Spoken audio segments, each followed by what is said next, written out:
Good afternoon, everyone. This is Andre from Hong Kong. I'm the founder and the CEO of the Good City Foundations. Very happy to have International Youth Foundations who invite us here to share and also conduct the following workshop virtually about the city. And also in the face of COVID-19, I believe everyone has been discussing so much about new normal, new measures, new impact, and innovations. In the following workshop, we'll be talking a lot about, the framework, measurements, some knowledge, and also the research that we've been doing, and also some cases we've been finding very interesting as well. Expecting everyone to feedback and also expecting everyone to interact with us together. This video will be first talking about our story and also our work and our framework. And then the live section would be so much about interaction, Q&A, and also some feedback from everyone. Our organization started in 2016 in Hong Kong together with my colleagues in Hong Kong as well. And we have been organizing summit annual conference in Hong Kong and cities in China, namely Future City Summit. And we also have been delivering development programs and capacity building projects for local city governments in Southeast Asia. And also in the time of COVID-19, we have been delivering webinar and podcasts with the local city mayor, technologies, and also entrepreneurs, investors, and so on to understand different challenges they face in their own cities every day in the time of COVID-19. Today's workshop will be conducted by three of us, me, Peggy, and also Lawrence. We are co-founding these organizations, and also we have been delivering a lot of values and also framework for helping each other.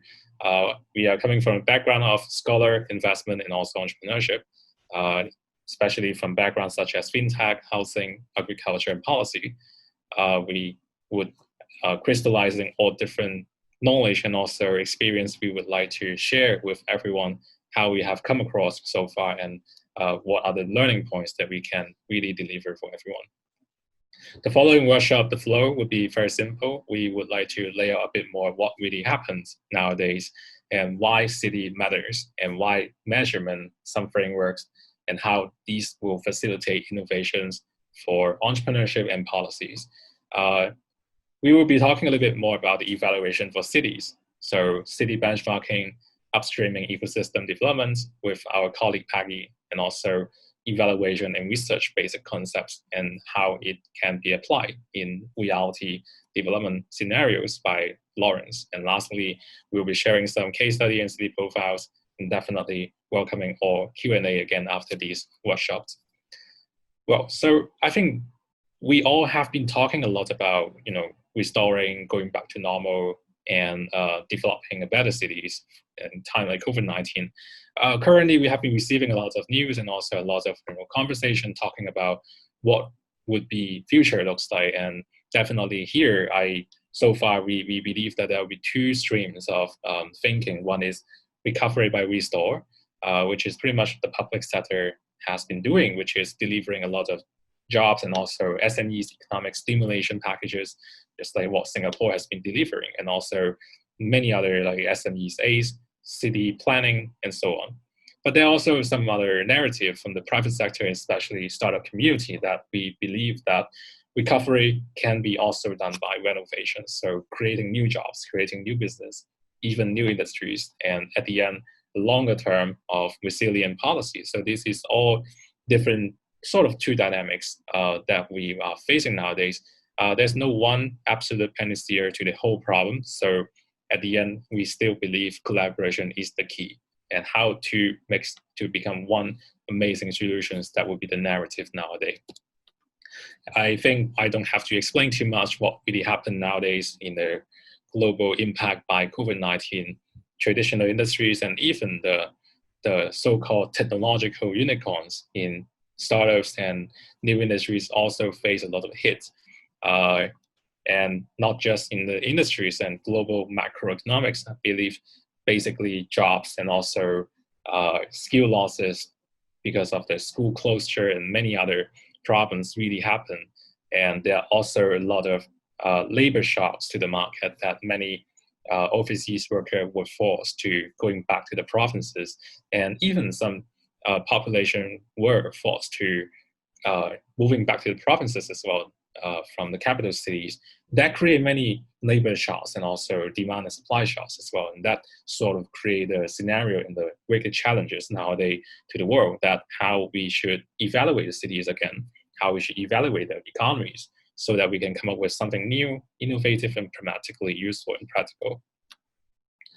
So we believe our framework is trying to take the bottom up, and definitely it is going against what conventional development has been deploying nowadays, which is many economics and development nowadays are dominated by major economics and also major multilateral agencies.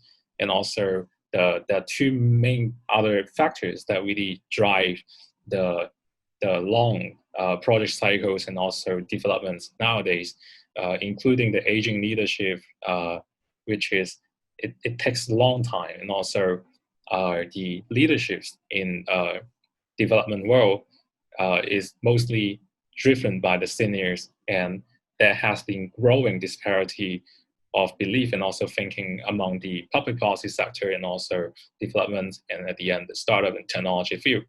Definitely we seek everyday new financing model that really bring us not just fortune but also social impact positively, and also long-term resilience in the cities as well. So there has been a lot of many rethinking and reconsiderations how we should renovate a financing model for development, urban development, technology transfer, and even the leadership in both public and private sector. And definitely that's why we tend to propose more bottom-up development approach that really encourage more engagement with the private sector, especially the startup and SMEs. That shall be also facilitate with new innovation, innovative financing. No matter what we are talking about today about innovative finance or green bonds, or even tokenization for particular projects, and even some other means, and also how to crowd in and encourage more younger generations to participate not just in the startup field, but also how to make development sector attractive and perspective for younger generations, as also the way to sustain not just the economics, but also the workforce in the field in the future. So to be more specific, we believe, and we have been coining these particular what we call all-weather development strategy. So this is a double funnel model that we encourage how we adopt and get aligned with the macro development agenda in the world nowadays, including 17 SDGs, and also the, for example, regionally speaking, the ASEAN Economic Community agenda by, for example, 2025, and also multiple others. In the macro perspective, that we tend to adopt the regional and global agenda, and we then layer our multiple framework and also network of human capital and resources. As we can see here, the second layer that we deploy is Future City Summit, that we aggregate a wide range of stakeholders from both public and private sector to come together. And we also, upon that, we distillate and identify promising and cities that face the most stressing development challenges, and we will prioritize and identify those cities and deliver our specific development programs and deliver capacity building for the local stakeholders, including government and startup ecosystem. And definitely what's more important is we also bring in the private sector and the financing resources. So at the end of the program, as we approach the tip of the development program, we identify development challenges in the city, appoint a master plan, and we identify startups and projects that under particular category of the master plan.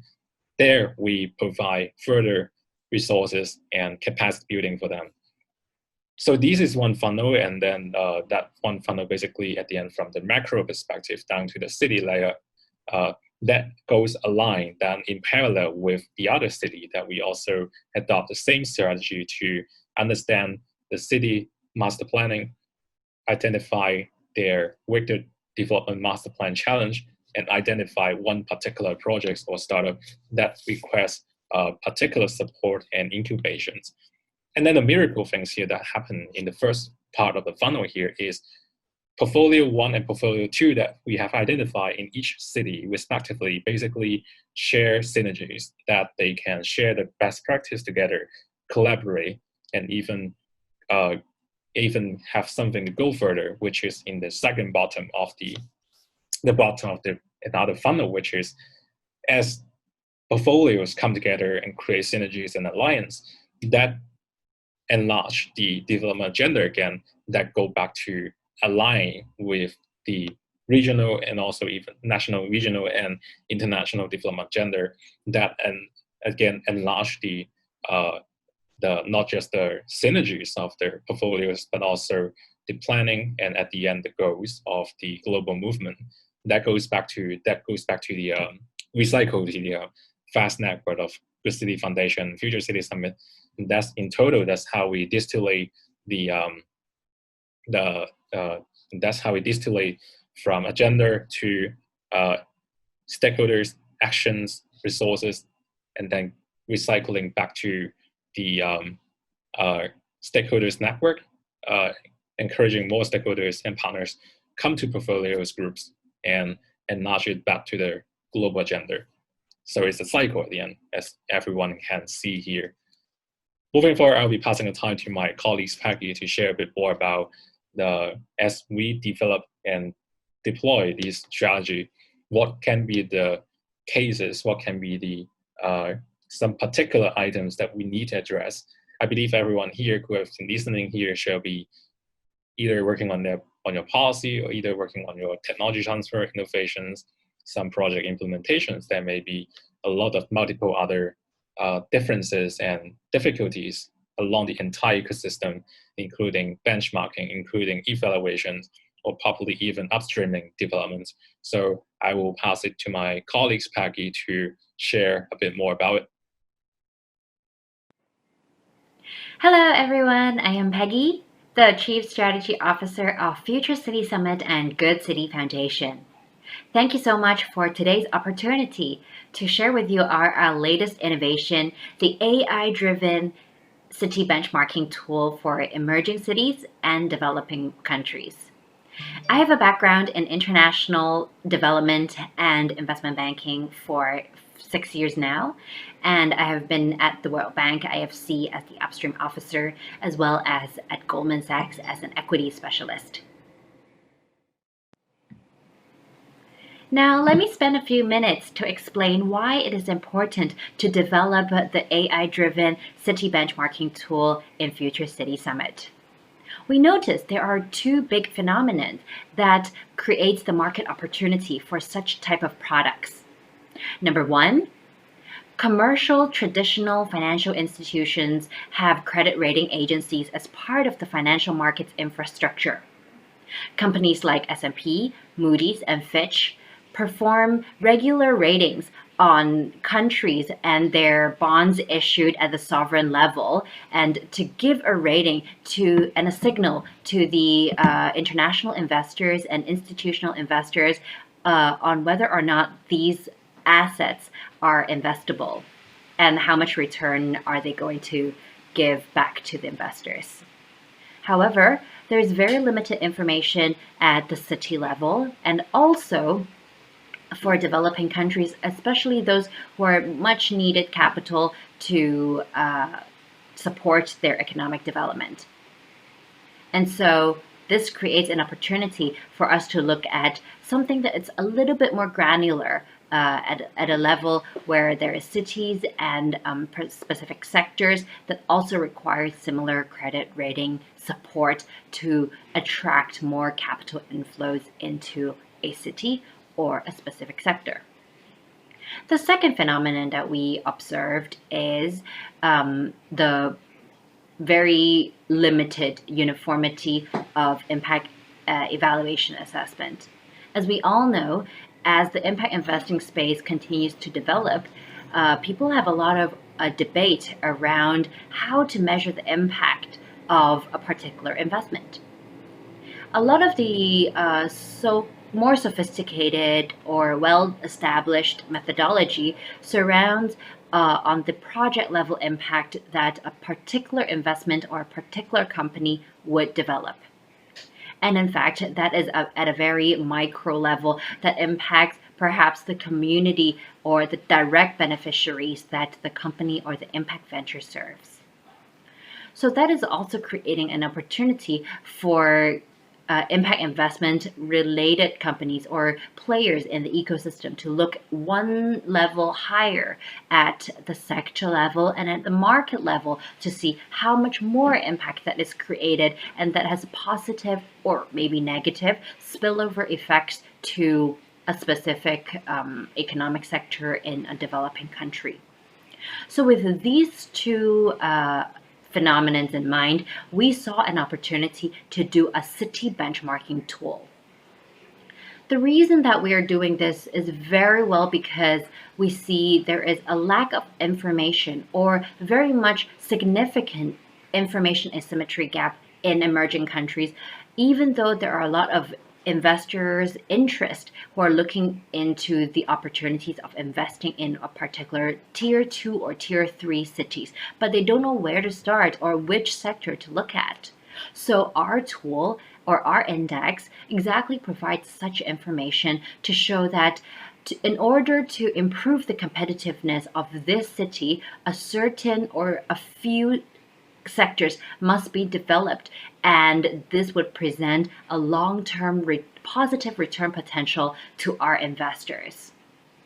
Having this belief in mind, we very much are driven to look at a city level data, collecting demographic, economic, maybe some around resilience, especially given the current conditions in the COVID-19 pandemic. It is very relevant for investors to see a whole dimension of the city and understand the environment risk that is presenting not just at the company level, but also at the sector and market level. And in that way, it also helps to drive public-private partnership projects, which I personally and our organization, the Future City Summit, do believe would be the key economic driver towards the prosperity of emerging cities, because governments would have a very good plan to build a city, but then it definitely relies on the private sector and the companies who has the business mindset and a commercial model to deliver good quality and affordable services and products to its citizens. So PPP is definitely the way to go and a positive catalyst to emerging cities development.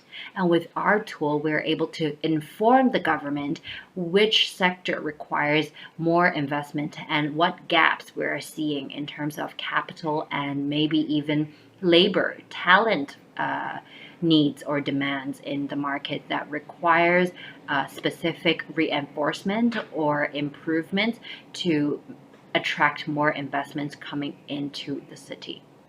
So overall speaking, from a credit rating perspective, we are making or producing a very creative and innovative product within the credit rating space that focus particularly on cities, and we track over time on how these cities gradually improve when we are able to attract more investments that are targeted and specific in addressing some of the key gaps in the sector development of a particular emerging city.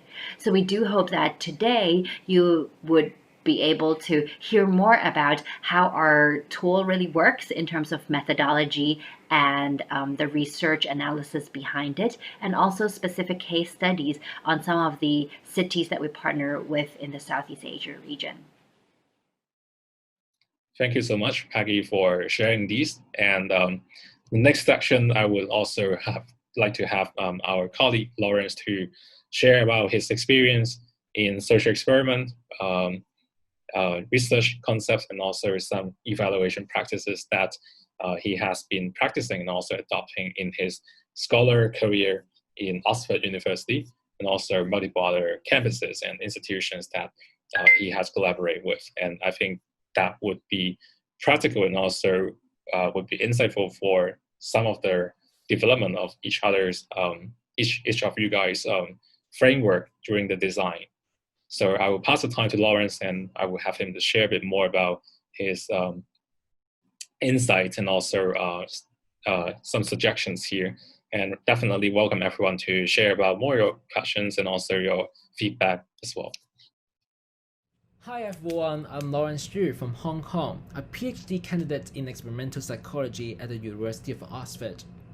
I'm also a Schwarzman scholar at Tsinghua University. As a researcher, I think one of the most essential skills is data-driven analytical thinking.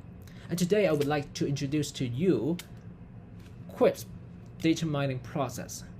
QUISP stands for Quartz Industry Standard Process for Data Mining. It's commonly used to extract useful knowledge from data to solve business problems systematically by following well-defined stages. The process includes 6 steps. First, business understanding. It simply means to understand the problems to be solved.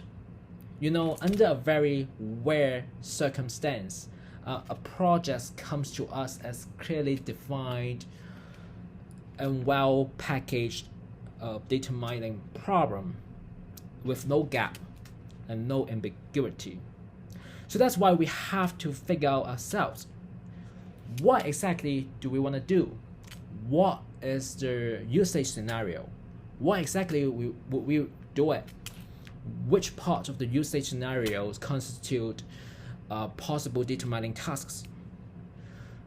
So to answer the above questions, the data scientists have to work closely with the business team together to sketch the business context and the full picture of the business problem.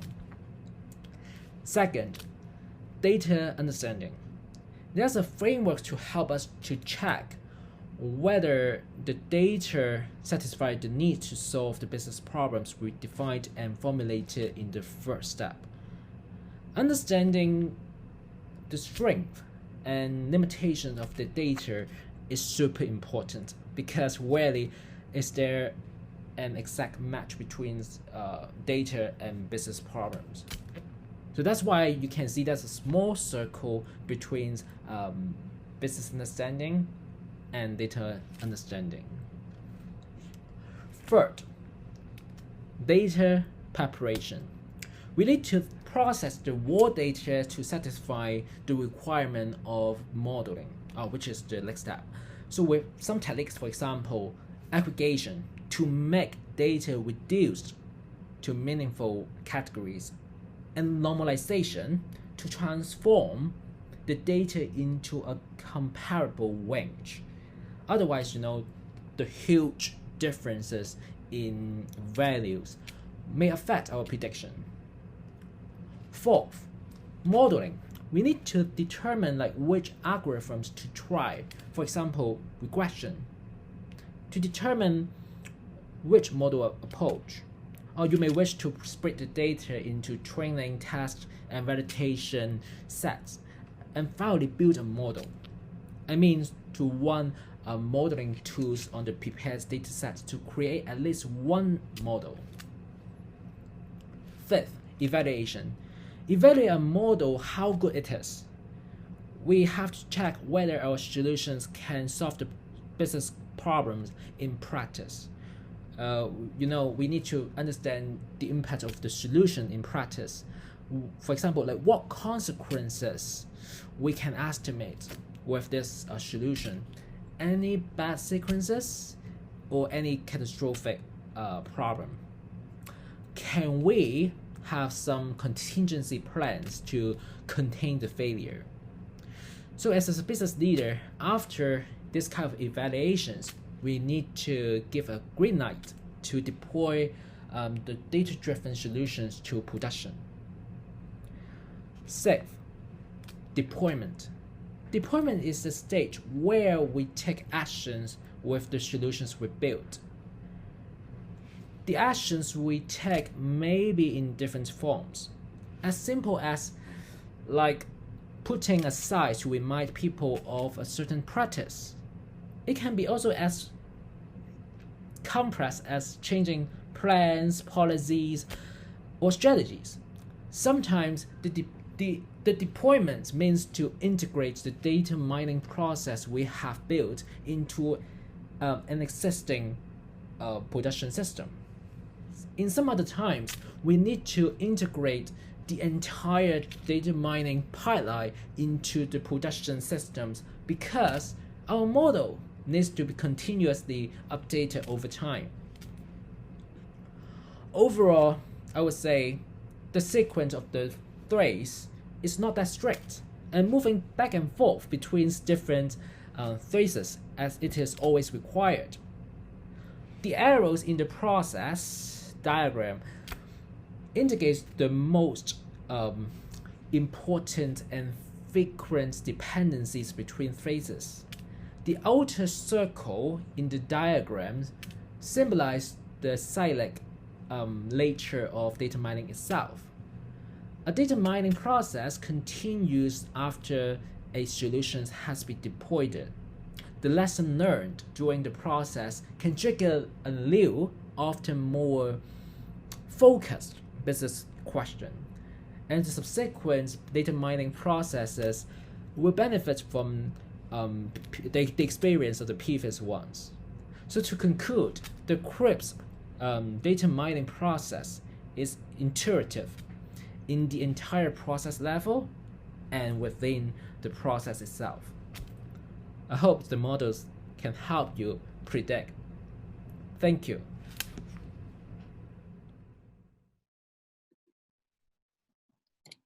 Thank you so much, Lawrence, for sharing all these. And I think the last portion of our workshop here is, I think we all wonder the next, how it all happened, how it all really works. So the following are the two cases that really prepare for everyone to take a look and also study, take references, and again, welcome any questions. The first city profile that we would like to share is one of our program that we delivered in 2019, last year in January in Bali in Indonesia. That is the city that we have identified upon the Future City Summit. Again, the macro layer of agenda and stakeholders, and we have distilled to identify the city in Bali that the most stressing challenge of the development and master planning is about tourism. So we, in January 2019, we have collaborated with the mayor office in Denpasar City, which is the capital city of Bali Island, and we have delivered workshops and also a series of keynote speaking exchanges with different participants from startups and public policy as well. At the end of the workshop and the program, we basically come up with a very specific framework for collaborations on establishing the tourism lab and also future tourism cities network, as you have seen here. And again, in the program level in the city, then we have distilled to identify a really interesting project with the tourism lab, which is as everyone see here below, is the bamboo houses. Is the bamboo village that we have identified as a project to incubate and support. The next year, as we incubate the projects, then in 2020, right before the COVID-19, we collaborate further with Harvard University Graduate School Design and the mayor office again to get back to the village. And this time we particularly aim to design the village expansion and further study the need. And something very interesting, so the teams of Harvard students and also a master architect and also local participants were team up, and they conduct surveys, they conduct the evaluation, how the village has been doing, the needs and so on. And this is especially during the time of COVID-19 that we were in the village. So when the COVID-19 really come to the particularly peak in March and April, the village facing the ecotourism industries and hospitality industries, they basically have to shut down because of the COVID-19 and the lockdown of the island. So, but the amazing thing is one of the projects, one of the presentations that the team has presented is they come up with something else called the bamboo economy.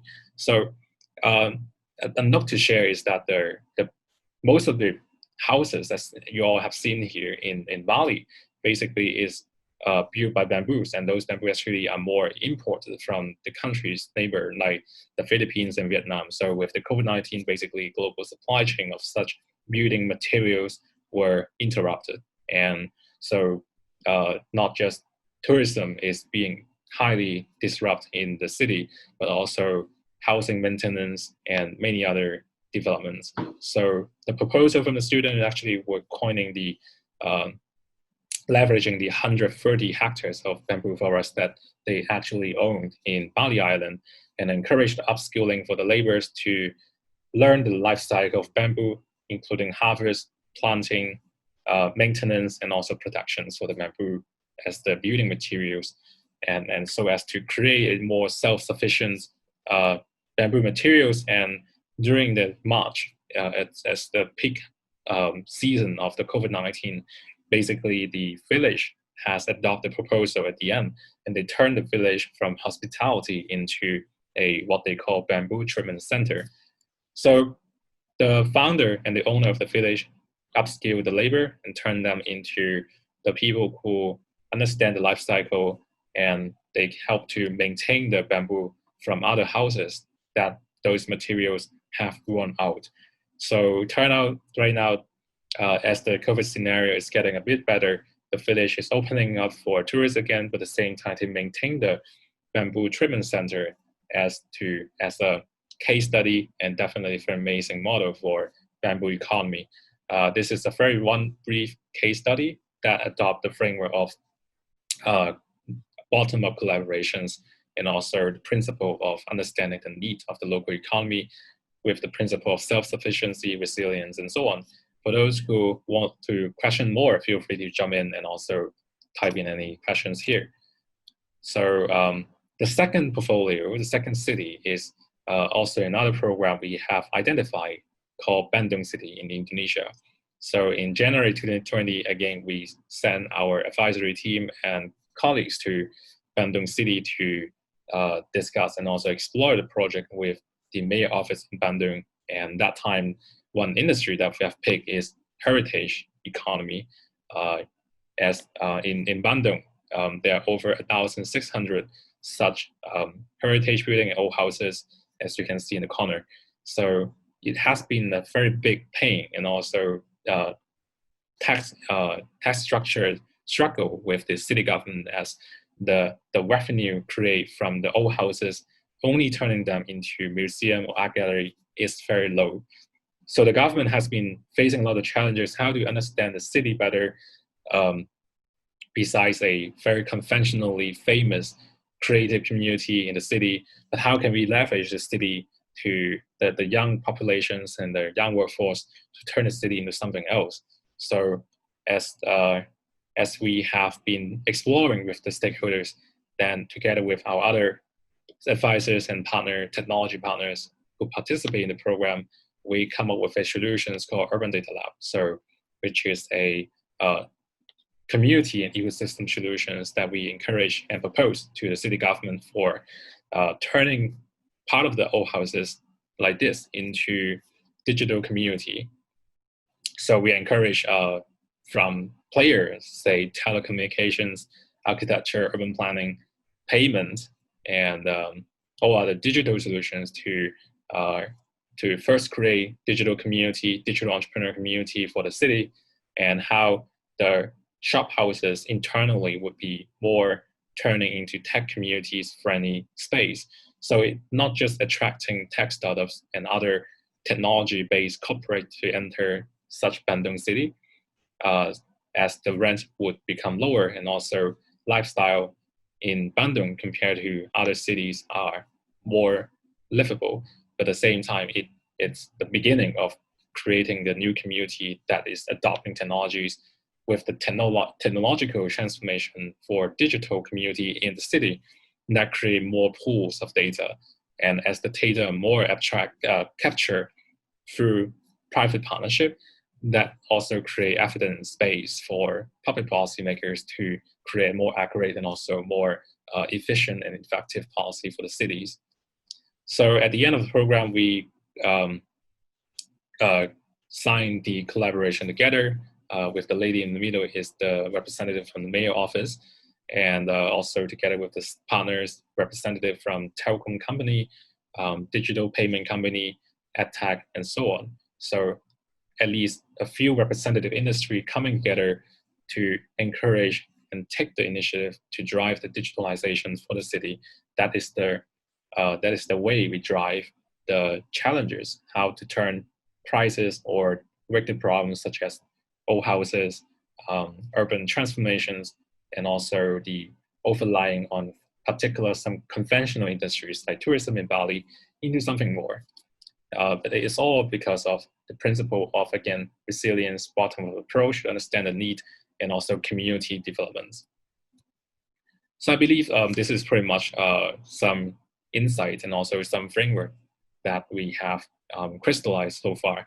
And once again, thank you so much, IYF, for inviting us to conduct these workshops, and also thank you, my colleagues, to creating and also delivering these insights. So if anyone has any questions, feel free to jump in and feel free to leave your message. You can also reach out to us through the email below, and also feel free to drop any lines in the chat box. Thank you so much.